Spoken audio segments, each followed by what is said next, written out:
Hello all and welcome to our ZoidRush video. I'm your host Tmzoids and today we're going to be talking about MVP for League of Legends, of course. When we talk about MVP, what else would we be talking about? So it's been a couple weeks now, maybe not even a couple weeks, but it's been some time, so everything blown over. So people aren't like, you're just talking about a popular topic so you get views. I'm probably gonna get that anyway because my viewers that watch this like to troll and comment anyway, and always comment on my speech and my sentencing slash phrasing of things. They're like, man, this guy can talk. Not really. We already knew this though. This is why you love me though, because I can't talk. That's the problem. But anyway, back on topic here. So we're going to be talking about the most valuable player, which I think we're going to be talking about in a second here. But MVP for League of Legends, and that is Bjergsen. So spoiler alert. I should have said that beforehand, but oh well. If you don't know that by now, then I don't know. But Bjergsen, I believe now, in my definition, has become the LeBron James of esports. Has become the Crosby of esports. Um, Definition of MVP.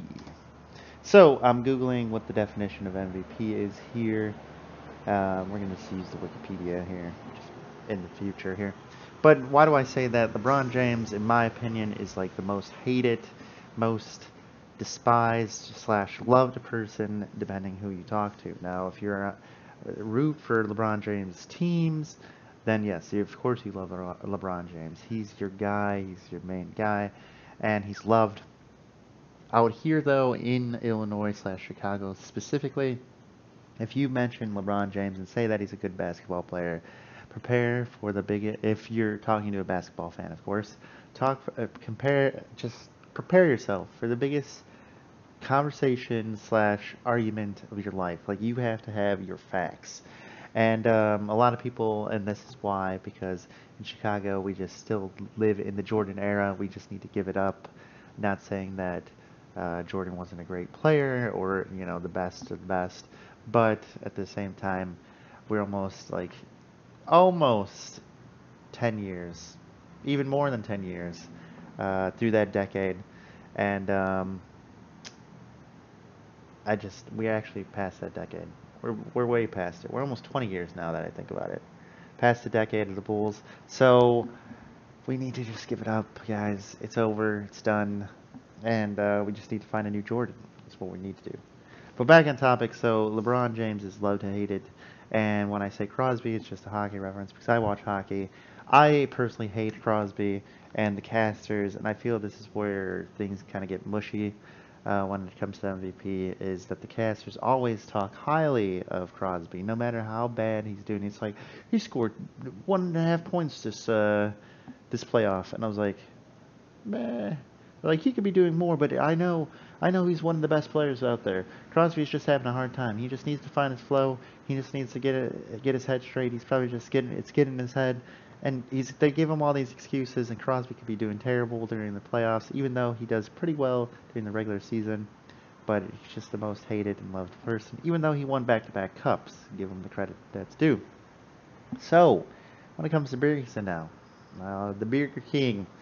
When we talk about MVP, I think people kind of lose what the definition of MVP is, or people believe that it is rigged or that other people deserve the MVP, and I think just people are they're just getting tired of seeing Bjergsen as an MVP because they feel like other people deserve MVP, even though they're not there just yet. Just that. And I think this vote, out of all the votes, explain the best decision that we're almost there to different most valuable player, but not yet. Bjergsen still has a little bit more to him that brings him all around as a most valuable player.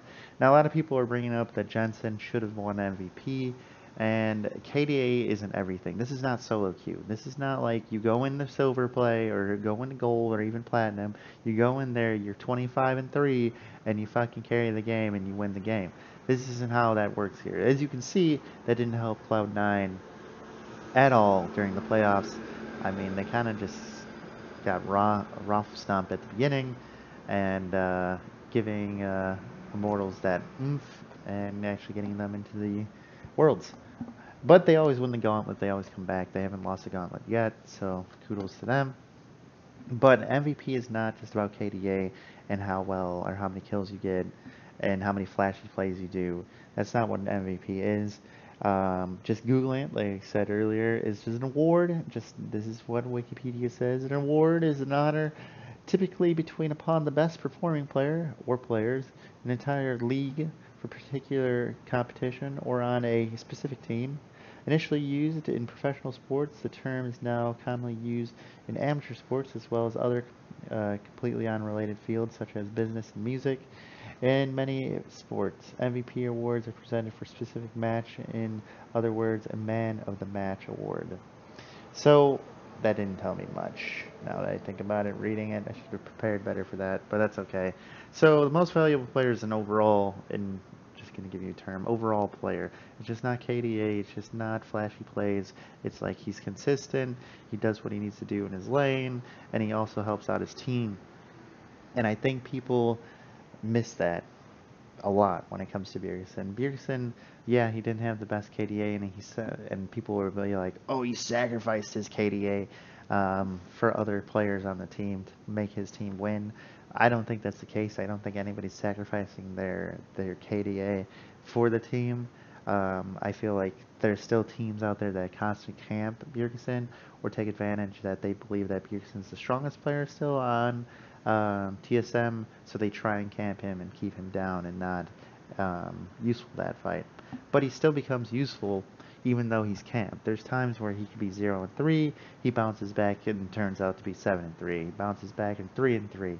He's just not, because he's down or has a bad KDA that game, doesn't mean that he wasn't valuable that game. Either if he's utility, if he's playing Talia, he could throw out through the wall and he can do this and that, whatever champion he's playing, right? But I think another thing that people forget is that Bjergsen has a much wider champion pool than probably any of the mid laners um, that we know in NA still, in my opinion. Bjergsen can play most of the mid laners or most of the meta changes well. Whereas Jensen, I feel like he fell off in a meta. Orianna got nerfed, and that was like his main champion, and Jensen only played 3 or 4 mid laners, whereas Bjergsen played probably 5 to 7 mid laners, and that played a big difference. I think that's another thing that you have to consider. Like Bjergsen can play other champions and not get raffle stomped and do well in the game, and he just overall is just a better player. I also feel like there's a point where people believe that TSM is just purely about playing the mid lane and all about the mid game and blah blah blah blah blah, which is kind of true, but not also true anymore. I think back when Bjergsen was probably the strongest player and the most dominant player in NA and in I wouldn't say esports, but the most dominant player in NA and literally carrying TSM, where they would Divers would be in the top lane feeding. Bot lane with Turtle was not doing jack shit, so Bjergsen was the main guy, and he would literally be carrying games on his shoulders. Yeah, that time, that era, yeah, he was literally the KDA king, and he was just carrying games, and nobody knew how to play around that. Whereas TSM now has become a central, a whole about team where you have people in the top lane now. Hanser now is really trying to improve himself and doing well himself. Sorry for shaking. I keep touching the desk. That's why. But besides Hanser doing well, you also have the bot lane doing well, with Wild Turtle and Biofrost. They're just a dynamic duo themselves. And Sven is, well, I don't know. I have my mixed opinions on him. I feel like if anybody's going to get fizzle out or burn out, it'll probably be Sven. Because there's times throughout this split and last split where I felt like he was like, oh, he came back. He always bounced back from what he could do in NA. But I feel in Worlds, if people take advantage of Swen and start killing Swen, I think it's just going to be a snowball effect where I don't think NA's at that point right that still, if that makes sense. But Bjergsen overall round player is just helped his team, did what his team needed and asked for him, and played the team for the team comp. It wasn't like he was ever greedy. It wasn't like feed Bjergsen kills. It wasn't like a CLG moment where it's like feed double lift all the kills or the memes of CLG. And I feel like that's what it really came down to. And people are arguing that, oh, other people should have won, Jensen should have won. You make it sound like Bjergsen won by a landslide. Bjergsen won probably by like 10 to 20 votes tops, and that's with a lot of people voting. And I feel like a lot of those votes, some people are just going to vote against Bjergsen because one, they don't like Bjergsen or they want Bjergsen off the thing. Like they had 6 day vote, and if CLG ever votes for anybody on TSM to being first, it would be surprising. I just don't know. There's just that rivalry there, and I just feel like they're always going to vote against each other. Whereas casters are more non-biased, or should be non-biased, and have a overall opinion and view of how what KDA looks like and this and that. And like they said in this or that, actually, that episode that League of Legends does now, or Riot does, I should say. They actually showed that it's going to be a close fight. It's going to be close. There's things that Jensen had better, but does KD win you the MVP? No. And I think that's where Cloud9 is at now. Cloud9 was at the point where Jensen's probably their best player, or they just feel like they're our best player, and they're like at TSM like two years ago, give or take, maybe 3 now, where Bjergsen was the best player, and they fed Bjergsen, and they won games off that, and kind of just snowballed off that. Whereas they are kind of at that point now. So I feel in the future, Cloud9 is just going to grow and get better. But right now, TSM is a little bit better, and it really didn't come by. I'm not really talking about that. That's a whole different topic.